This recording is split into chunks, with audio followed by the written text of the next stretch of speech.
اللہ الرحمن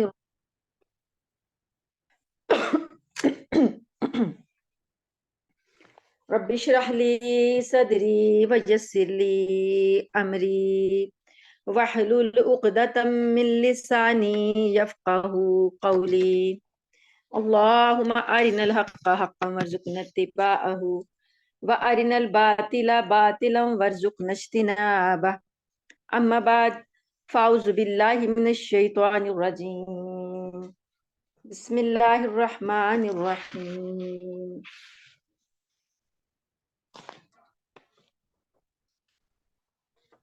وقضینا الی بنی اسرائیل فی الکتاب لتفسدن فی الارض مرتین ولتعلن علوا کبیرا فإذا جاء وعد أولاهما بعثنا عليكم عبادا لنا أولي بأس شديد فجاسوا خلال الديار وكان وعدا مفعولا ثم رددنا لكم الكرة عليهم وأمددناكم بأموال وبنين وجعلناكم أكثر نفيرا۔ سورہ بنی اسرائیل کی آیت نمبر 4، 5 اور 6 کی تلاوت کی ہے۔ اس میں اللہ تعالیٰ نے بنی اسرائیل کے بارے میں جو ان کی ہسٹری ہے اس کا وہ ذکر کیا ہے کہ اللہ تعالیٰ نے بنو اسرائیل کے لیے ان کی کتاب میں صاف صاف فیصلہ کر دیا تھا کہ زمین میں 2 مرتبہ یہ فساد کریں گے اور بڑی زبردست زیادتیاں کریں گے، تو پھر اللہ تعالیٰ ان کے زیادتیوں کے جواب میں ان کے لیے اللہ پاک ایسے لوگ پیدا کریں گے کہ جو ان کا صفایا کریں گے اور ان کو تحت تیغ کریں گے، اور وہ وعدے جو تھے اللہ پاک کے ان کی تاریخ میں پورے ہوئے تھے۔ تو اصل میں جو یہ اس وقت فلسطین کا معاملہ چل رہا ہے تو یہ کوئی ایسی بات نہیں ہے کہ یہ کوئی آج کی بات ہے، یہ بہت پرانی بات ہے۔ جبکہ ابھی حضرت موسیٰ علیہ السلام بھی نہیں آئے تھے، اور اس سے پہلے کی جب بنی اسرائیل کو اللہ پاک نے ایک فرعون سے نجات دے کے تو ان کو اقتدار دیا، حضرت یعقوب علیہ السلام کی جو اولاد ہے وہاں سے ان کا سلسلہ چلتا ہے۔ تو ہمیں تھوڑا سا یہ کلاس جو ہے وہ اس لیے رکھی گئی ہے کہ ہم القدس یا مسجد اقصی یا فلسطین، یہ جو سرزمین ہے اس کے بارے میں ہمیں پتہ ہو کہ ہمارا موقف کیا ہے، اور یہود اور نصارہ جو ہیں وہاں کس بنیاد پہ وہ اپنا حق جتاتے ہیں، اور مسلمانوں کا وہاں پر حق کی مسلمانوں کے پاس کیا وجوہات ہیں کہ مسلمان کس طریقے سے اس کے دعوے دار ہیں اور وہ کس طریقے سے وہاں کے دعوے دار ہیں۔ تو تھوڑا سا ہمیں پیچھے جانا پڑے گا، بلکہ تھوڑا سا نہیں کافی زیادہ ہمیں پیچھے جانا پڑے گا تاریخ سے، اس کا جو ہے واقعات کو کڑیاں ملانی پڑیں گی، اور پھر ہمیں سمجھ آئے گی کہ یہ مسجد جو ہے ہمارے لیے اہم کیوں ہے۔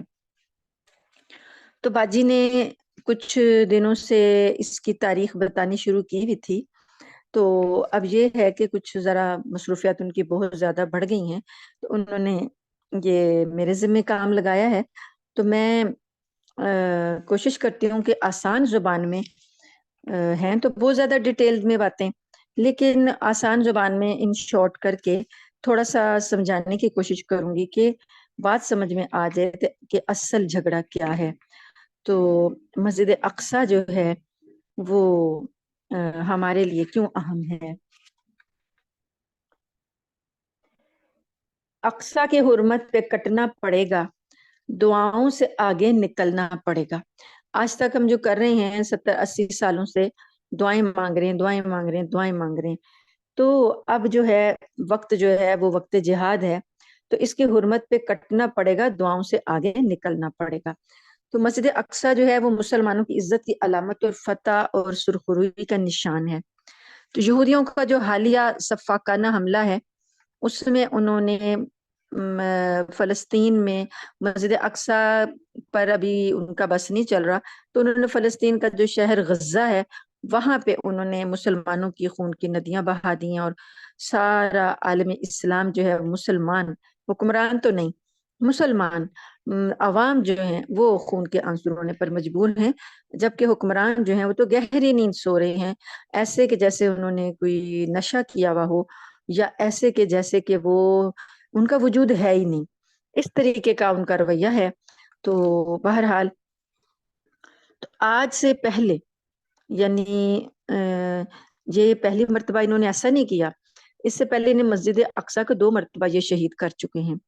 تو بہرحال ہماری جو ہمارا اولین فرض جو ہے وہ یہی ہے کہ ہم اس مسجد کے بارے میں، فلسطین کے بارے میں آگاہی حاصل کریں، اور ہمیں پتہ ہو کہ ہمارا اس کے ساتھ رشتہ کیا ہے۔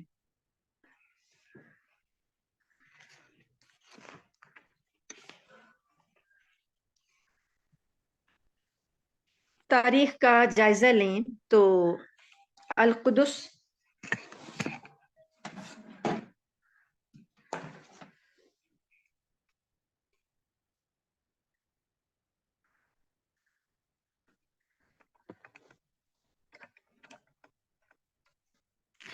یہ نعرہ لگایا جا رہا ہے نا کہ القدس لنا، القدس ہمارا ہے، ٹھیک ہے؟ تو القدس جو ہے یروشلم کا عربی نام ہے، جسے زمانہ قبل اسلام ایلیا بھی کہا جاتا تھا۔ تو یہ ایلیا اس کا پرانا نام ہے۔ تو دنیا کا قدیم ترین شہر ہے، ٹھیک ہے؟ ایک تو مکہ ہے نا، ایک یہ ہے۔ تو اب یہ اس کی خاصیت یہ ہے کہ یہودی، عیسائی اور مسلمان تینوں اس کو متبرک سمجھتے ہیں، تینوں کے ہاں یہ یکساں طور پر متبرک ہے۔ اگر اس شہر کا جو وہاں کے ہیں کہ اس کی آب و ہوا کیسی ہے، وہ شہر کیسا ہے، رہنے کے لحاظ سے کیسا ہے، تو اس شہر کی آب و ہوا نہایت عمدہ ہے، صحت افزا ہے، میوے یہاں پر کثرت سے پائے جاتے ہیں، نہایت لذیذ اور شیریں ہوتے ہیں۔ تو جو تاریخ آج کی انسانی دنیا کو معلوم ہے، اس سے پتہ چلتا ہے کہ تقریباً یہ 45 صدیاں پرانا شہر ہے، آج جو لوگوں کو تاریخ پتہ چلی ہے اس کے مطابق۔ تو یعنی 4500 سال پہلے یہاں پر جو ہے عربوں نے اس کو آباد کیا تھا۔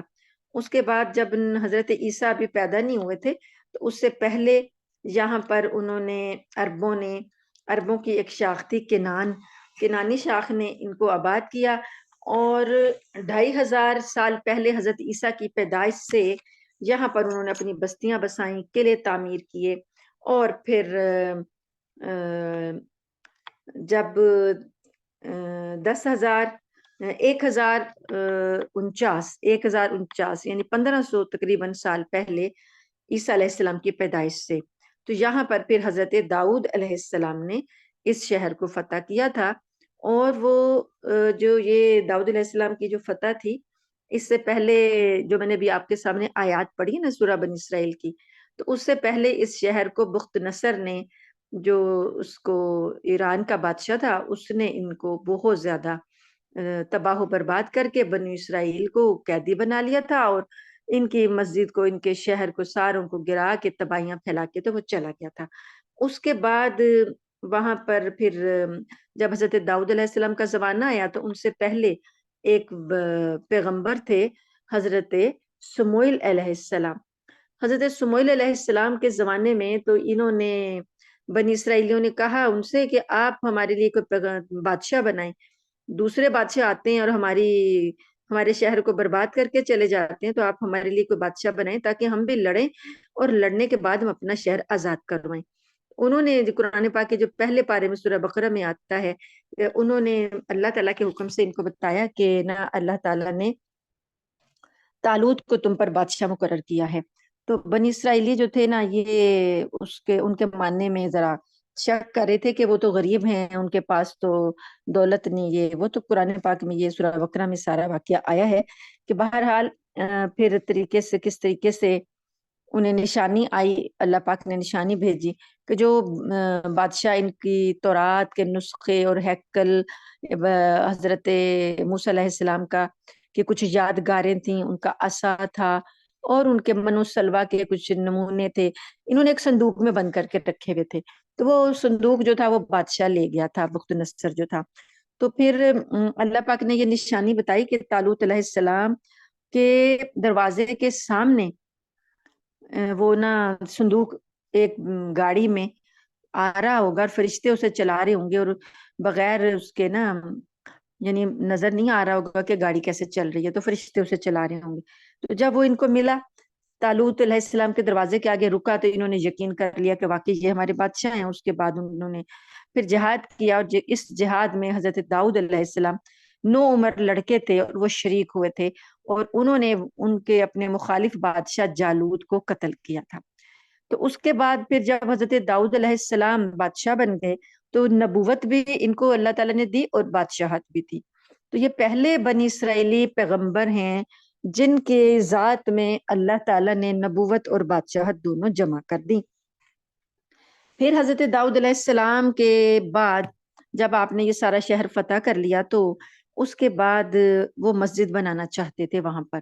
اللہ تعالیٰ سے انہوں نے دعا کی تھی کہ اللہ پاک میری خواہش ہے کہ میں یہاں پر ایک مسجد بناؤں جو کہ صرف اور صرف تیری عبادت کے لیے ہو، رضا کے لیے ہو۔ تو یہاں پر پھر لیکن اللہ پاک نے کہا کہ آپ نے تو بہت زیادہ یعنی جہاد کے اندر بہت زیادہ لوگوں کا قتل کر دیا، تو آپ کے ہاتھوں سے بہت زیادہ خون بہہ گیا ہے، تو اس لیے یہ خدمت آپ سے نہیں لی جا سکتی۔ تو اس کے بعد انہوں نے دعا کی کہ میرے بیٹے حضرت سلیمان علیہ السلام کو یہ جو ہے ان کو یہ خدمت دی جائے۔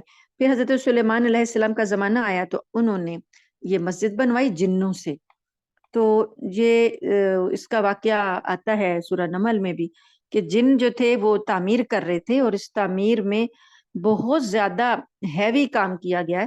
اگر جنہوں نے دیکھی ہے مسجد، کیونکہ ابھی تو وہ نہیں ہے، اجازت نہیں ہے نا ان لوگوں کا، قبضہ ہے اسرائیل کا، تو باہر کے لوگوں کو وہ جانے نہیں دیتے، خاص طور پہ جن کے ساتھ ان کی دوستی نہیں ان کو تو بالکل نہیں جانے دیتے، لیکن دوسری نیشنلٹیز کے لوگ جاتے ہیں وہاں پر، انڈیا وغیرہ کے جاتے ہیں۔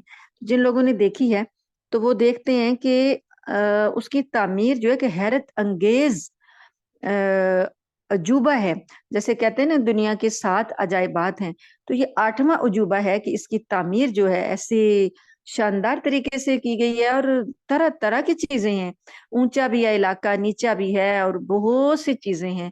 اور خاص طور پر یہ جو سنہری گنبد ہے، مسجد اقصی کا جو سنہری گنبد ہے، اس کے بارے میں تو بہت ہی زیادہ شاندار قسم کی تاریخ ہے اس کی۔ تو بہرحال یہ چیزیں پھر چلتی رہیں آگے۔ تو یہ ہوا کہ حضرت سلیمان علیہ السلام نے جب مسجد بنوائی، اور مسجد کی تعمیر کے دوران ہی ان کی وفات ہو گئی تھی، اور جب مسجد مکمل ہو گئی تو تب جنوں کو پتہ چلا کہ حضرت سلیمان علیہ السلام تو فوت ہو چکے ہیں، اور وہ عصا کے سہارے کھڑے تھے اور جن جو تھے تعمیر کر رہے تھے۔ جب مکمل ہو گئی ہے تو بہت زیادہ اس کی ترقی ہوئی، اس شہر کی بھی اور مسجد کی بھی۔ تو وہاں پر پھر ابھی حضرت عیسیٰ علیہ السلام پیدا نہیں ہوئے تھے، تو حضرت عیسیٰ علیہ السلام کی پیدائش سے کوئی 586 سال پہلے کی بات ہے۔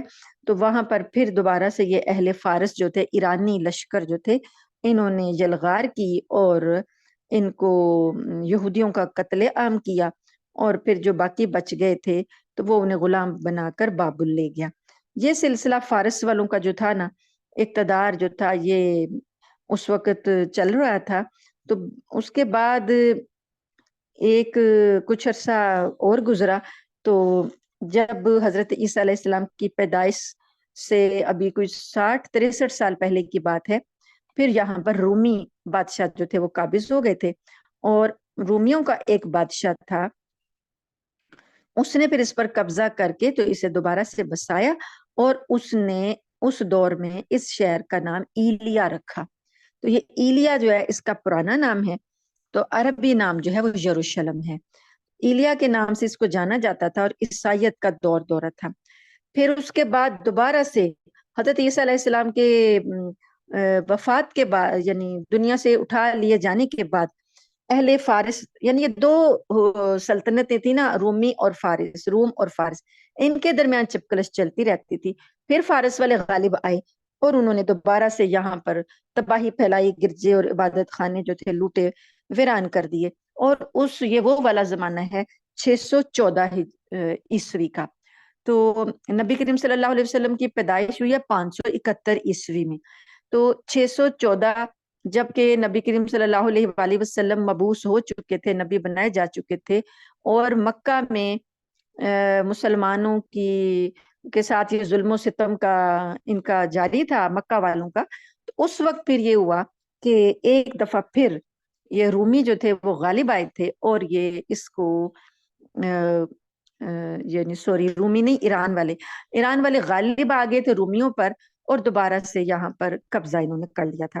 تو یہ وہ زمانہ تھا کہ مشرکین نے جب ایران کے ساتھ ہمدردیاں تھی مشرکین مکہ کی. مکہ کے جو مشرکین تھے چونکہ وہ بتوں کو پوجتے تھے، تو ایران والے بھی جو تھے وہ آگ کی پرستش کرتے تھے. تو ان کی ہمدردیاں ایران والوں کے ساتھ ہی، اہل فارس کے ساتھ تھی، مکہ والوں کی. تو مسلمان چونکہ توحید پرست اور الہامی دین کو مانتے تھے، تو رومی بھی چونکہ عیسائی تھے، وہ بھی الہامی مذہب کو مانتے تھے، تو مسلمانوں کی ہمدردیاں رومیوں کے ساتھ تھیں. تو جب پہلی مرتبہ یہ ہوا، انہوں نے فارس والوں نے رومیوں پر قبضہ کر لیا تھا، تو اس وقت مشرکین مکہ نے بڑا فخر کیا کہ یہ جنگ خندق کا زمانہ تھا، بڑا فخر کیا کہ ہمیں جو ہے ہم لوگ دوبارہ سے قابض ہو گئے، ہمارے ساتھی ہمارے دوست جو ہیں دوبارہ سے غلبہ پا لیا ہے، تو تم لوگ جو ہو یہاں بھی مغلوب ہو تو وہاں بھی مغلوب ہو، روم میں بھی. تو پھر اللہ پاک نے سورہ فتح نازل کی تھی اور بتایا تھا کہ یہ جو فتح ہے چند سالوں میں دوبارہ سے رومی جو ہیں غلبت الروم، سورہ روم نازل کی تھی کہ غلبت الروم، کہ رومی ابھی تو مغلوب ہوئے ہیں، بعد میں چند سالوں کے بعد یہ غالب آ جائیں گے. تو ایسا ہی ہوا تھا. تو پھر رومی بظاہر اسباب کوئی نہیں تھے ان کے غلبے کے، اتنی شکست کھائی تھی اس بادشاہ نے، اتنی شکست کھائی تھی کہ وہ اپنی جان بچانے کے لیے بھاگ گیا تھا. لیکن پھر اس کو 7 سال کے عرصے کے بعد اس کو خیال آیا کہ میں بیک سائڈ سے، پچھلی سائڈ سے ایران والوں پر حملہ کروں. تو اس نے پچھلی سائڈ سے حملہ کیا، تو اس کو فتح ہو گیا. پھر وہ فتح کرتا کرتا کرتا ایرانیوں پر وہ فاتح ہو گیا، اور یہ جو تھا شہر یہ بھی فتح ہو گیا. تو یہ پیشین گوئی جو تھی یہ 627 عیسوی میں ہرکل نے اس کو شکست دی فارس والوں کو، اور نبی کریم صلی اللہ علیہ وسلم کی پیشین گوئی، اللہ تعالیٰ کی پیشین گوئی سورہ روم کی جو تھی وہ ثابت ہو گئی، اور یہ شہر فتح ہوا. تو یہاں پر پھر عیسائیت کا قبضہ ہو گیا. یعنی یہ لیٹسٹ ہسٹری جو ہے ہمارے نبی صلی اللہ علیہ وآلہ وسلم کی اور قرآن پاک کی، اور جو کہ اب آپ کو اس ہسٹری میں آپ کو تسلسل ملے گا، یعنی لگاتار اب آپ کو واقعات ملیں گے. اب آگے کی کوئی بات چھپی ہوئی نہیں ہے، وہ ساری جو ہے وہ ہسٹری میں واضح ہے. اب یہاں پر طویل عرصہ تک پھر عیسائیوں کا غلبہ ہو گیا. یعنی دو باتیں آپ نے دیکھ لی ہیں کہ پہلے یہودی غالب تھے، اس کے بعد اب یہاں عیسائی غالب آ گئے. تب مسلمانوں کے پاس یہ شہر کیسے آیا؟ مسلمانوں کے پاس یہ شہر اس طرح سے آیا کہ جب نبی کریم صلی اللہ علیہ وآلہ وسلم کے دنیا سے تشریف لے جانے کے بعد حضرت عمر فاروق رضی اللہ تعالی عنہ کا زمانہ آیا، تو حضرت سب سے پہلے اسلام کے دور حکومت میں سب سے پہلے اس شہر کو حضرت عمر رضی اللہ تعالی عنہ نے فتح کیا، اور عرصہ دراز تک یہ شہر مسلمانوں کے پاس رہا. اور اس کے بعد جو خلفاء آئے، یعنی خلفاء راشدین کے بعد بنو امیہ کا دور آتا ہے، پھر بنو عباس کا دور آتا ہے. ان تمام ادوار میں اس شہر کو بہت عروج اور ترقی ملی. تو بہرحال جو حضرت عمر رضی اللہ تعالی عنہ کا جو دور ہے، تو اس کے میں جب ان کو فتح کیا تو یہ تھا، اس سے پہلے آپ یہ بات بھی دیکھ لیں کہ اسلام میں اس شہر کی اہمیت، مسجد اقصی کی اہمیت اس بات سے بھی ظاہر ہوتی ہے کہ نبی کریم صلی اللہ علیہ وسلم جب ہجرت کر کے مدینہ منورہ آئے تھے، تو وہاں پر 2 ہجری جو تھا اس میں 16 یا 17 ماہ تک، یکم ہجری پورا اور 2 ہجری کے چند مہینے، 16 یا 17 مہینے بنتے ہیں. تو اس میں جو مسلمانوں کا قبلہ تھا، نماز پڑھنے کا جو رخ اللہ پاک نے متعین کیا تھا، وہ یہی کہا تھا کہ یہ ثالث الحرمین، جو تیسرا حرم ہے، اس کی طرف منہ کر کے نماز پڑھی جائے۔ اور اس وقت جیسا آج یہ حرم ہے ایسا نہیں تھا، اس وقت یہ سادہ سی مسجد تھی، اور مسجد اقصی جو تھی یہ ایک پورا جو ہے وہ حرم قدسی کہلاتا تھا، اور اس میں مختلف عمارتیں تھیں، اور ایک چٹان ایسی تھی جس میں جو آج گولڈن کلر کا گنبد نظر آتا ہے نا، سونے کا بنا ہوا، وہ اس چٹان کے اوپر بنایا گیا ہے۔ تو یہ وہ اس والی یعنی چٹان کے اوپر یہ گنبد، وہ چٹان جو تھی اصل میں وہ قبلہ تھی، تمام انبیاء کا قبلہ بھی وہی تھی، اس کی طرف رخ کر کے نماز پڑھتے تھے۔ اور نبی کریم صلی اللہ علیہ وسلم نے بھی جو 16-17 مہینے نماز پڑھی ہے، وہ بھی اسی وہ چٹان کا جو رخ ہے اس طرف منہ کر کے نماز پڑھی ہے۔ تو جب حضرت عمر فاروق رضی اللہ تعالی عنہ کے دور میں مسلمانوں نے اس شہر کو فتح کیا تھا، تو اس وقت یہاں کا حال کیا تھا کہ عیسائی چونکہ یہاں پر قابض رہے ہوئے تھے، تو عیسائی حکمرانوں نے اور پادریوں نے اس ساری جگہ کو ویران کر چھوڑا تھا، کیونکہ انہیں یہ مقدس چٹان جو تھی نا، انہیں یہودیوں سے ضد تھی، یہودیوں کے وہ جانی دشمن تھے۔ انہوں نے ان سے ضد کی وجہ سے کہ یہ مقدس چٹان یہودیوں کے نزدیک مقدس ہے، تو انہوں نے یہاں پر کوڑا کرکٹ وغیرہ ان کی ضد میں ڈالا ہوا تھا، اور بہت زیادہ یہاں پر گندگی پھیلائی ہوئی تھی۔ تو حضرت عمر رضی اللہ تعالی عنہ نے اس کی صفائی کا حکم دیا، اور آپ نے خود بھی صحابہ کرام کے ساتھ مل کر اس کی صفائی کی۔ اور مسند احمد کی صحیح روایت ہے کہ جب آپ یہاں پہ ساری صفائی ہو گئی تو آپ صلی اللہ علیہ وآلہ وسلم نے صحابہ کرام سے مشورہ لیا کہ نماز کہاں پڑھی جائے۔ تو حضرت کعب احبار رضی اللہ تعالی عنہ سے پوچھا کہ کہاں نماز پڑھی جائے، یہ ایریا سارا صاف ہو گیا۔ تو انہوں نے فرمایا کہ میرا مشورہ یہ ہے کہ چٹان کے پیچھے کھڑے ہو کر نماز پڑھیں۔ یہ وہی چٹان جو کہ حضرت ان کا نبی کریم صلی اللہ علیہ وسلم نے بھی اس طرف منہ کر کے نماز پڑھی، اور حضرت یعنی یہودیوں کا جو قبلہ ہے، اس اور کہا جاتا ہے اس کے بارے میں آگے اور روایات آئیں گی کہ یہ ایسے ہی ہے مقدس جیسے کہ حجر اسود۔ حجر اسود چونکہ جنت سے آیا ہے، تو روایات میں آتا ہے، اسرائیلی روایات سے بھی ثابت ہوتا ہے کہ یہ جو چٹان کا جو پتھر ہے یہ ہوا میں معلق ہے، اس کو ایسے نہیں ہے کہ کسی نے اس کے کسی چیز پر اس کو رکھا گیا، یعنی یہ ایسے ہے کہ جیسے خود ہی کھڑی ہے بغیر کسی سہارے کے۔ تو یہاں پر انہوں نے کہا، حضرت کعب نے کہا کہ آپ اس کے پیچھے نماز پڑھیں، جو سارے انبیاء یہیں پڑھتے تھے۔ تو حضرت عمر رضی اللہ تعالیٰ عنہ نے فرمایا کہ نہیں، یہ تو آپ نے یہودیوں سے ملتی جلتی بات کی ہے، میں وہاں نماز پڑھوں گا جہاں رسول اللہ صلی اللہ علیہ وآلہ وسلم نے نماز پڑھی تھی۔ تو آپ جو حرم کا جو قبلہ ہے مسجد کے اندر جہاں براق باندھا تھا آپ نے، وہاں پر جا کر حضرت عمر رضی اللہ تعالیٰ عنہ نے جو فاتح صحابہ تھے ان کے ساتھ جا کر پھر نماز پڑھی، اور پھر یہاں پر آپ نے مسجد کی تعمیر کا حکم دیا، اور پھر یہ سادی سے ایک مسجد وہاں بنائی گئی، کھجور کے تنوں اور پتوں سے تعمیر کی گئی تھی۔ تو جب بنو امیہ کا دور آیا نا، تو اس میں پھر یہاں پر بیت المقدس کو خاص طور پر اہمیت حاصل ہوئی، اور بہت اچھی سی یہاں پر مسجد اقصی نئے سرے سے تعمیر کی گئی۔ تو وہ جو مسجد اقصی بنائی گئی ہے، نئی والی جو مسجد اقصی ہے، وہ حضرت عمر رضی اللہ تعالی عنہ کے تعمیر کردہ مقام پر ہے، اور جو مسجد ان کی جو نئی مسجد کے اندر ہی وہ مسجد بھی آ گئی جو حضرت عمر رضی اللہ تعالی عنہ نے بنائی تھی۔ تو مورخین کہتے ہیں کہ جس طرح بیت المقدس کی فتح حضرت عمر رضی اللہ تعالی عنہ کا کارنامہ ہے، اسی طرح یہ جو شاندار تعمیر ہے، یہ اس کا اعزاز بنو امیہ کے اموی خلفاء جو ہیں ان کو حاصل ہے۔ اس کے بعد پھر جو بھی اسلام کے بادشاہ آتے گئے، وہ اس کی دیکھ بھال اور تعمیر اور مرمت اور آرائش میں اضافہ کرتے رہے، اور ایک شاندار قسم کی جو مسجد جو اب ہمیں نظر آتی ہے، یہ ساری مسلمان حکمرانوں کی توجہ کی وجہ سے ہے۔ ہر مسلمان حکمران نے اس میں حصہ ڈالا، اور یہاں تک کہ اس کو بہت زیادہ آباد کر دیا، اور اب دنیا کی خوبصورت ترین مسجدوں میں اس کا شمار ہوتا ہے۔ اس کے بعد ایسا ہوا کہ مسلمانوں کی جیسے عروج کے بعد زوال آیا مسلمانوں پر، تو پھر جب 11ویں صدی آئی تھی، 11 جو ہے 1099 عیسوی، تو 11ویں صدی جو آئی تو ہجری کے اعتبار سے 492 سال بنتا ہے. اس میں یورپ کے جو عیسائی تھے انہوں نے دوبارہ اس پر قبضہ کر لیا. تو حضرت عمر فاروق رضی اللہ تعالیٰ عنہ نے جب اس مسجد کو فتح کیا تھا تو آپ کا حسن سلوک جو ہے وہ تاریخ میں درج ہے کہ آپ نے ایک بھی جو ہے قطرہ خون کا نہیں بہایا تھا.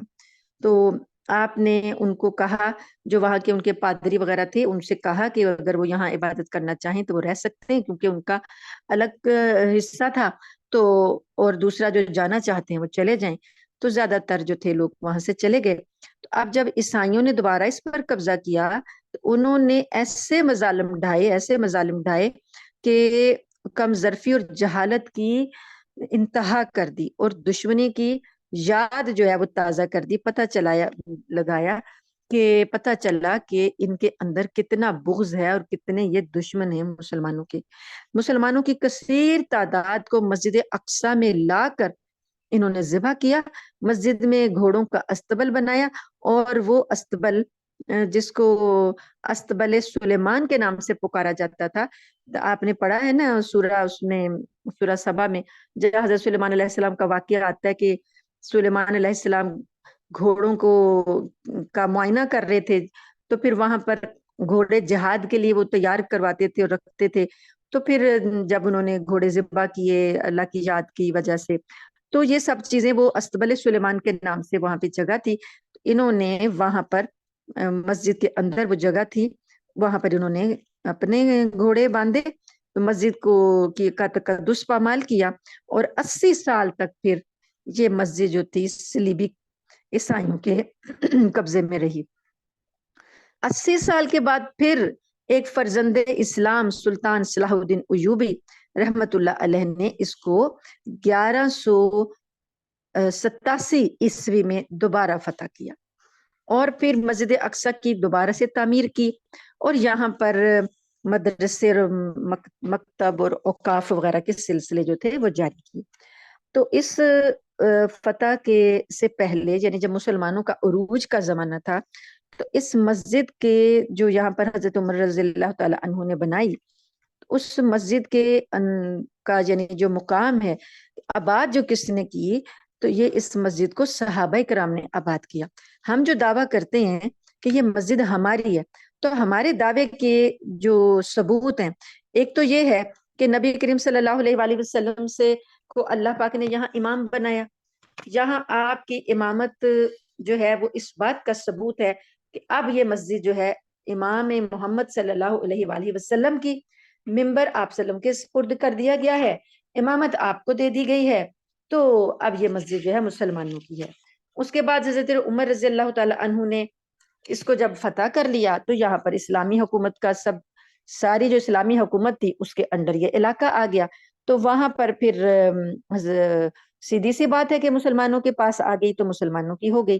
پھر وہاں پر حضرت عمر رضی اللہ تعالی عنہ نے صحابہ کو جو ان کے ساتھ فتوحات کے لیے آئے تھے، جہاد کے لیے آئے تھے، ان صحابہ میں سے جو صحابہ وہاں پر آباد ہوئے، ان میں جو ہیں انہوں نے وہیں پر رہنا شروع کر دیا، وہیں پر انہوں نے تعلیم شروع کر دی اور وہیں پر رہنا شروع کر دیا. تو جو 2 صحابی ہیں، عبادہ بن صامت رضی اللہ تعالی عنہ، اور ایک اور صحابی ہیں جو حضرت عمر رضی اللہ تعالی عنہ کے دور میں یہاں پر آ گئے تھے اور پھر یہیں پر رہے، اور انہوں نے یہیں پر ان کی قبریں بھی ہیں، ان کے یعنی یادگاریں بھی یہیں پر ہیں، اور یہاں پر انہوں نے اپنی زندگیاں وقف کر دی اسلام کی تعلیم کے لیے اور کرتے رہے. دوسرے جو صحابی میں یکدم سے میرے ذہن سے نکل گیا نام، میں ابھی آپ کو بتاتی ہوں. تو ایک صحابی کا نام بتایا نا، عبادہ بن صامت رضی اللہ تعالیٰ عنہ، دوسرے تھے شداد بن اوس. جب ہم احادیث پڑھتے ہیں تو ان دونوں صحابہ کے نام بڑی یعنی کثرت سے ہمیں ملتے ہیں. تو ان کی وہاں پر وفات ہوئی. تو یہ جو پہلے ہے نا عبادہ بن صامت، یہ وہاں فلسطین کے پہلے قاضی بھی بنائے گئے. یہ وہاں قاضی بھی تھے. تو انہوں نے یہاں پر اس مبارک مٹی میں جو کہ انبیاء کی سرزمین ہے، انبیاء کرام رضی اللہ تعالی عنہ، انبیاء علیہ السلام جو ہیں، روایات میں آتا ہے کہیں میں کہ 40,000، کہیں میں آتا ہے 70,000 انبیاء جو ہیں یہاں مدفون ہیں. تو وہاں پر یہ صحابہ کرام کے جو ہیں وہ بھی اس مبارک مٹی میں وہ دفن ہیں. یہاں پر ان کے مزارات جو ہیں یہ ابھی بھی باب رحمت ہے وہاں پر ایک دروازہ مسجد کا، تو اس کے ساتھ ان کے مزارات مقبرے ابھی بھی موجود ہیں. تو جب یہاں پر مسلمانوں نے آ کر حدیث پڑھانی شروع کی، حدیث کے حلقے قائم کیے، تو دنیا بھر سے پھر علماء اسلام جو تھے آتے تھے، مسجد کی خدمت بھی کرتے تھے. اور یہاں پر مسجد اقصیٰ کے جو فضائل ہیں، حدیث میں نبی کریم صلی اللہ علیہ وسلم کی نے بتایا ہے کہ 50,000 نماز کا، ایک نماز کے بدلے میں 50,000 نماز کا ثواب ہے. اور آپ نے اس کا بتایا کہ جو شخص مسجد اقصیٰ، ام سلمہ رضی اللہ تعالی عنہا نے پوچھا کہ کیا ہم یہاں مسجد اقصیٰ کی زیارت کے لیے جائیں، تو آپ نے فرمایا کہ جاؤ. تو انہوں نے پوچھا کہ اگر کوئی نہ جا سکے تو وہ کیا کرے، تو آپ نے فرمایا کہ وہ وہاں کے لیے تیل ہی بھیج دے، چراغوں میں جلانے کے لیے تیل ہی بھیج دے. تو یہ فضائل احادیث میں ملتے ہیں. تو صحابہ کرام نے پھر یہاں پر آئے اور یہاں پر مقیم ہوئے. تو جو مشہور مفسر ہیں نا، بالکل آغاز کے صحابہ کے اور تابعین کے دور کے جو مفسرین ہیں، ان میں ایک مفسر ہیں مقاتل بن سلیمان، اور شام کے فقیہ ہیں امام اوزائی عبد الرحمن جو ہیں، جنہیں امام اوزائی کہا جاتا ہے. عراق کے امام ہیں سفیان ثوری، یہ نام آپ کو احادیث میں ملتے ہوں گے. تو مصر کے مشہور امام تھے امام لیث بن سعد، اور فقہ کے شافعی فقہ کے بانی امام محمد بن ادریس شافعی. یہ سارے لوگ جو ہیں وہیں پر وفات پائی، انہوں نے، یہ وہیں رہتے تھے اور وہاں پر ان کی وفات ہوئی ہے. تو انہوں نے وقتاً فوقتاً آتے تھے، قیام کرتے تھے. اور پھر اتنا اس مسجد کو فروغ حاصل ہوا علم کے لحاظ سے کہ جو 5ویں صدی عیسوی ہجری تھی نا مسلمانوں کی، اس میں مسجد اقصیٰ جو تھی وہ عالم اسلام کا سب سے اہم علمی مرکز بن گئی تھی. امام غزالی کا نام آپ نے سنا ہوگا، بڑا مشہور نام ہے. وہ بھی یہاں پر 488 ہجری میں تشریف لائے تھے، پڑھانے کے لیے آئے تھے. تو یہاں وہ پڑھاتے تھے بیٹھ کر.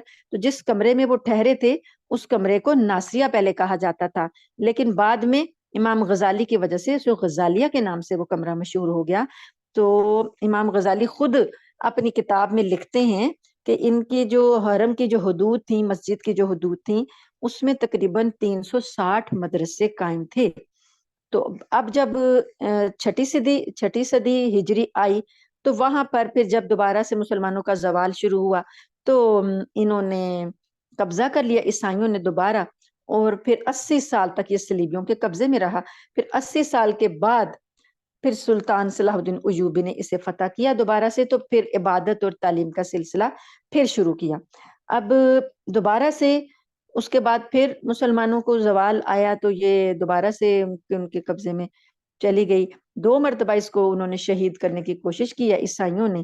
تو اب پھر 80 سال ہونے کو آ گئے ہیں کہ یہ سلسلہ دوبارہ سے اسرائیل نے دوبارہ سے یہ علمی سلسلے جو ہیں ختم کر دیے ہیں، اور انہی کی وہاں پر ہے کنٹرول، انہی کا ہے. وہ جب چاہتے ہیں مسجد کا کوئی بھی دروازہ بند کر دیتے ہیں، جب چاہتے ہیں مسلمانوں کو باہر دھکیل دیتے ہیں.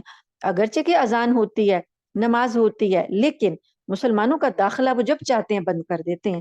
تو 80 سال سے یہ سلسلہ دوبارہ سے ختم کر دیا انہوں نے. اب مسجد اقصیٰ کے صحن میں قال اللہ و قال رسول کی صدائیں نہیں سنائی جاتی، بس صرف نماز ہی ہوتی ہے. اور نماز پڑھنے کے لیے مسلمان جو آتے ہیں قربانیاں بھی دیتے ہیں، کبھی بہت زیادہ آتے ہیں، کبھی تھوڑے سے آتے ہیں، وہ ان کی رکاوٹوں کی وجہ سے. اور کتنے حصوں میں انہوں نے کھدائیاں کر کے مسجد کے بہت سی دیواریں جو ہیں وہ بھی خراب کر دیں، صحن بھی اکھاڑ دیے، اور جو مسلمانوں کی مقدس چیزیں ہیں ان کو خراب کر کے یہ مسلمانوں کو تکلیف جو ہے وہ پہنچاتے رہتے ہیں.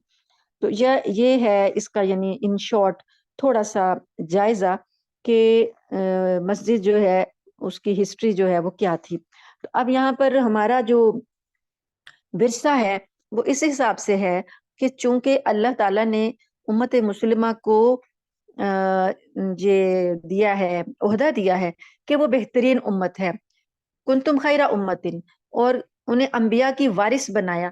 نبی کریم صلی اللہ علیہ وسلم نے کہا تو آپ انبیاء کے وارث ہیں. جیسے قرآن پاک جو ہے وہ رہتی دنیا تک کے لیے، قیامت تک کے لیے آخری کتاب اللہ کی ہدایت کی کتاب ہے، اسی طرح امت مسلمہ بھی جو ہے وہ دنیا کی بہترین امت اللہ پاک نے بنائی. تو اس کے ورثے جو ہیں وہ بھی دنیا کے لیے، سب کے لیے محترم اور مقدس ہیں. اب یہ وارثوں کی نااہلی ہے کہ وہ کتنے نااہل ہیں کہ اپنے ورثے کی حفاظت نہیں کر پا رہے، بلکہ حفاظت کرنا تو دور کی بات ہے، انہوں نے آنکھیں بند کر لی ہیں. وہ اس بات کی پرواہ نہیں کر رہے کہ ہمارا ورثہ جو ہے وہ دشمن کے قبضے میں چلا گیا ہے. تو اب یہاں پر ایک اور بات آتی ہے، ایک اور شوشہ یہ بھی چھوڑا جاتا ہے کہ جو وہاں پر ایک سرمئی رنگ کا گنبد ہے اور ایک گولڈن رنگ کا گنبد ہے. تو اب یہ شوشہ یہ چھوڑتے ہیں کہ یہ یہودی یہ کہتے ہیں کہ یہ جو سرمئی رنگ کا گنبد ہے، یہ جو پرانی مسجد اقصی ہے، یہ ہماری ہے، اور یہ جو گولڈن کلر کا گنبد ہے یہ انہوں نے بنایا، تو مسلمانوں نے بنایا، تو یہ ان کا ہے. اس وجہ سے وہ اپنا مسجد کے اوپر اپنا حق جو ہے وہ جتاتے ہیں اور کہتے ہیں کہ مسلمان یہاں تک محدود ہو جائیں. اور جو گرے کلر کا گنبد ہے یہ یہودیوں کو، عیسائیوں کا ہے، تو یہاں پر ہمارے جو ہے نیچے ہم کھدائی کریں گے اور اپنا ٹیمپل جو ہے وہ بنائیں گے. تو اس سے کیا ہوگا کہ پوری مسجد مسمار کی جائے گی، مسجد کو توڑا جائے گا، تو تبھی وہ اپنا کھدائی میں جائیں گے نا نیچے. اور ان کی روایات کے مطابق یہ ہے کہ یہاں اس کے نیچے مسجد کی جو دیوار ہے اس کے نیچے ہمارا ہیکل سلیمانی دفن ہے، اور وہ جو چٹان ہے جس چٹان کو مقدس چٹان کہہ رہے ہیں وہ کہتے ہیں اس کے نیچے دفن ہے. تو وہ چٹان جو ہے پھر اگر اس کی کھدائی کرتے ہیں، چٹان کے نیچے کی کھدائی کرتے ہیں، تو ہمارا یہ جو گولڈن گنبد آتا ہے یہ اس کی زد میں آتا ہے. یہ پورا ایریا جو ہے یہ توڑنا پڑتا ہے. اب اس کی جو سنہرا جو گنبد ہے، ہمارے بہت سے مسلمان بھی جو ہیں وہ اس غلط فہمی کا شکار ہو گئے ہیں کہ مسلمانوں کا، جیسے جو انہوں نے بنایا نا، محمد بن سلمان نے، سعودی عرب کے محمد بن سلمان نے ایک ابراہم اکارڈ بنایا کہ 3 الہامی مذہب ہیں، ایک یہودیت، ایک عیسائیت اور ایک اسلام. تو تینوں اسلامی مذہب جا کے ملتے ہیں حضرت ابراہیم علیہ السلام سے. ابراہیم علیہ السلام کے دعوے دار یہ 3 مذہب ہیں. ابراہیم کو یہودی بھی مانتے ہیں اور عیسائی بھی مانتے ہیں، مسلمان بھی مانتے ہیں. تو مسجد اقصی جو ہے، یہ جو شہر ہے فلسطین کا، یہ ابراہیم علیہ السلام نے آ کر یہاں آباد ہوئے تھے، تو یہیں سے پھر یہ چلی ہے ہسٹری. تو ہم اس کے وارث ہیں. تو آج کل کے جو مسلمان ہیں وہ اس دعوے میں ان کے ساتھ شریک ہو گئے ہیں کہ ان کا بھی دعویٰ ہے، ان کی بھی وراثت ہے. تو اس میں حرج کیا ہے کہ اگر یہودیوں کو دے دیا جائے، عیسائیوں کو دے دیا جائے، کیونکہ یہ مسجد ان کی بھی پرانی جو ہے وراثت رہی ہے. تو بات یہ ہے کہ جب اللہ تعالیٰ نے ان سے چھین لی، وراثت چھین لی، اور ان سے اللہ پاک نے امامت چھین لی اور لے کے آپ کو دی، مسلمانوں کو دی، تو اب مسلمان خود ہی پلیٹ میں رکھ کے ان کو دے رہے ہیں کہ لو جی تم ہمارا ورثہ لے جاؤ. تو یہ کتنی زیادہ کم عقلی کی بات ہے کہ جو چیز اللہ نے آپ کو عنایت کی ہے، اللہ نے تو ان کو سے چھین لیا، امامت آپ کو دی ہے. اللہ نے کہا کہ ان کی بد فعلیوں کی وجہ سے، ان کے انبیاء کو قتل کرنے کی وجہ سے یہ سب چیزیں ان سے چھین لی گئیں. اگر وہ اتنے ہی وارث تھے انبیاء کے تو پھر نبیوں کو قتل کیوں کرتے تھے؟ پھر انہوں نے حضرت موسیٰ علیہ السلام کی اتنی زیادہ نافرمانیاں کیوں کی؟ پھر حضرت عیسیٰ علیہ السلام کو صلیب پر چڑھانے کے انتظامات کیوں کیے اگر انہیں اپنی وراثت کا اتنا ہی خیال تھا؟ تو رات کو بیچ بیچ کے اس کے حصے کیوں کھائے؟ اس کو قرآن بار بار کہتا ہے کہ تورات کو یہ تھوڑی قیمت کے بدلے میں بیچتے ہیں.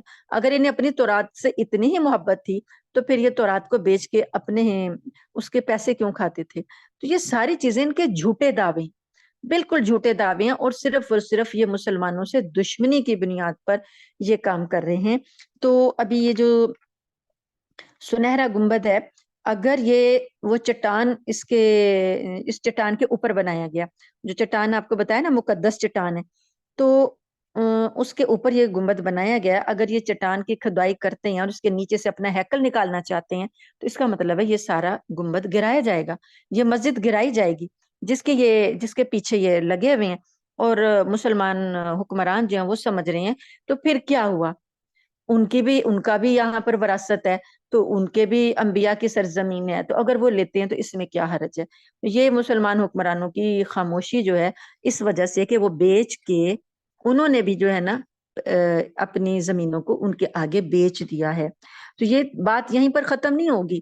بات جیسے مدینہ النبی صلی اللہ علیہ وآلہ وسلم کے اندر جا کر جو خیبر کا علاقہ ہے وہ, اور وہ مصر کا وہ علاقہ جو کہ جہاں پر فرعون غرق ہوا تھا اور صحرائے سینا تھا, اور جہاں یہ بنی اسرائیلی آباد ہوئے تھے, وہ وہاں تک جانا چاہتے ہیں.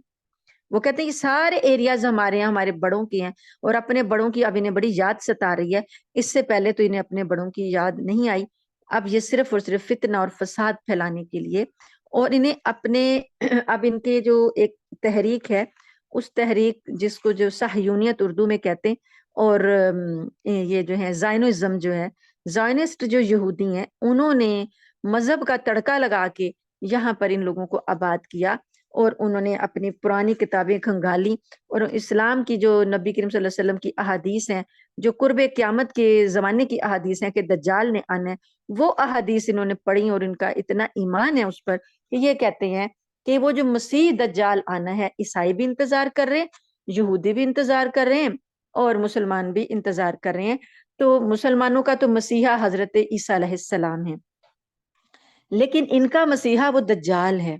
دجل جھوٹ کو کہتے ہیں, تو دجال بہت کثرت سے جو جھوٹ بولنے والا ہوتا ہے اسے دجال کہتے ہیں. تو یہ کہہ رہے ہیں کہ وہ جو دجال ہے وہ ہمارا مسیحا ہوگا, وہ آئے گا تو پوری ورلڈ پہ ہماری حکومت قائم ہوگی, اور وہ تب تک نہیں آئے گا جب تک کہ ہم ہیکل سلیمانی کو نیچے سے نکال نہ لیں. اور وہ جو دیوار ہے نا, جس دیوار کو دیوار براق ہم کہتے ہیں, جہاں پر نبی کریم صلی اللہ علیہ وسلم کا براق جو تھا باندھا گیا تھا, وہاں ٹھہرا تھا, تو اس دیوار کو یہ دیوار گریا کہتے ہیں. تو وہ دیوار گریا جو ہے وہاں صبح شام جا کے روتے گریا کرتے ہیں, اور اپنے مسیحا کو دجال کو پکارتے ہیں, اور کہتے ہیں کہ وہ جلدی آئے تاکہ ہماری حکومت ساری دنیا پر قائم ہو. اس سلسلے میں یہ جو سنہرا گنبد ہے, یہ اس کا نہیں قبۃ الصخرہ اسے کہا جاتا ہے. تو قبہ کے معنی تو گنبد کے ہیں, تو صخرہ کے معنی چٹان کے ہیں. تو یہ اس قدرتی چٹان پر تعمیر کیا گیا ہے. تو اس سنہری گنبد پر جو کام ہوا ہے, اس کی تعمیر جو ہے خلیفہ عبد الملک بن مروان نے کروائی تھی, اور اس کی تکمیل ان کے بیٹے ولید بن عبد الملک کے ہاتھوں سے ہوئی تھی. اور اس بارے میں یہ مشہور ہے, کہا جاتا ہے کہ تابعین جو تھے نا, اس گنبد کی تعمیر کے نگران جو تھے مشہور تابعی رجا بن حیات اور یزید بن سلام, یہ دو مشہور تابعی ہیں, رجا بن حیات اور یزید بن سلام. انہوں نے حضرت عمر بن عبد العزیز کے یہ ساتھی تھے, ان کے دوست تھے, اور مشہور اہل علم میں سے ہیں. انہوں نے یہ اس کی تعمیر کروائی تھی, اتنی لگن سے ان کی تعمیر کروائی.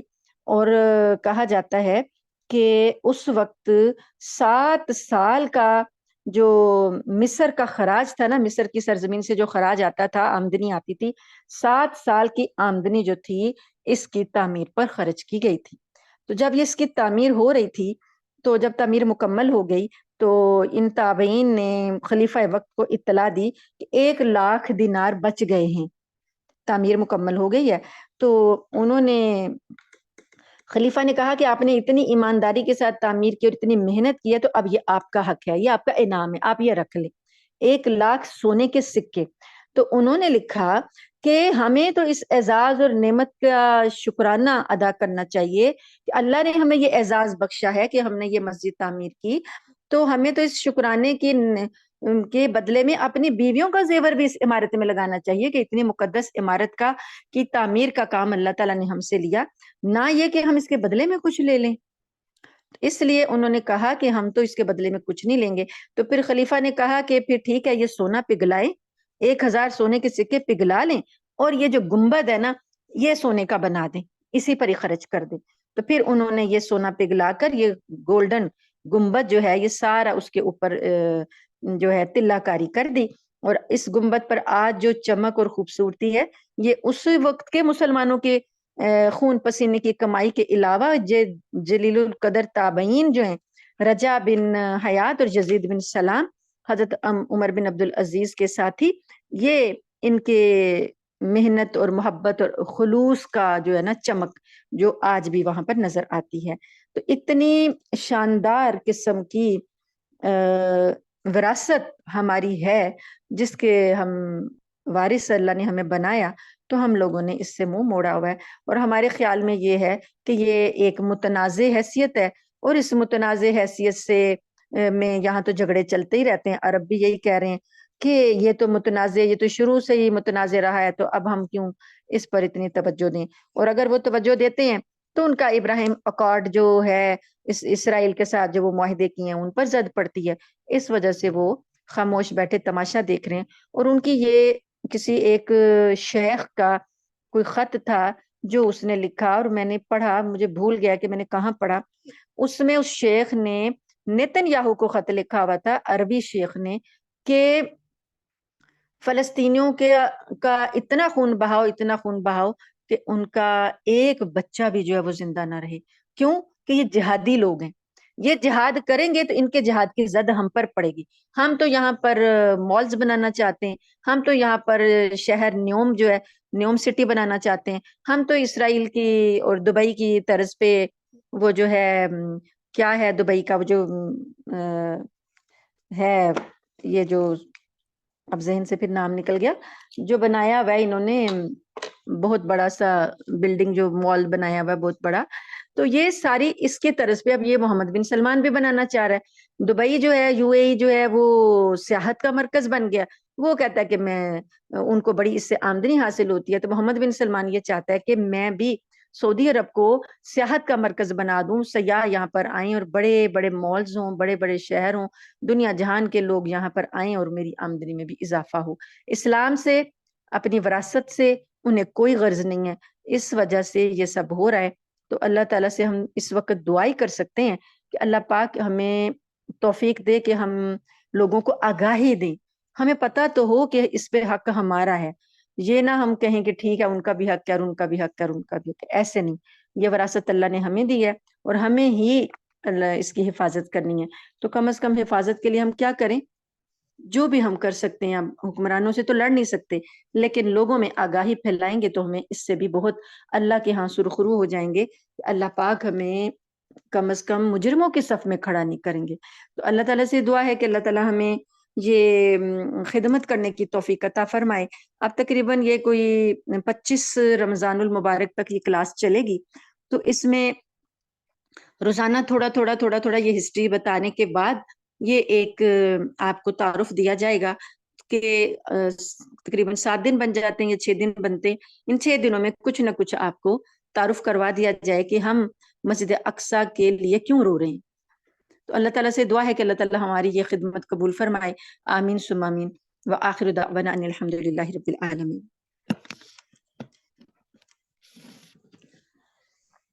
اللهم لك الحمد كله ولك الشكر كله وإليك يرجع الأمر كله، علانيته وسره، أهل أنت أن تعبد، أهل أنت أن تحمد، لا إله إلا أنت سبحانك إنا كنا من الظالمين، يا رب لك الحمد كما ينبغي لجلال وجهك وعظيم سلطانك۔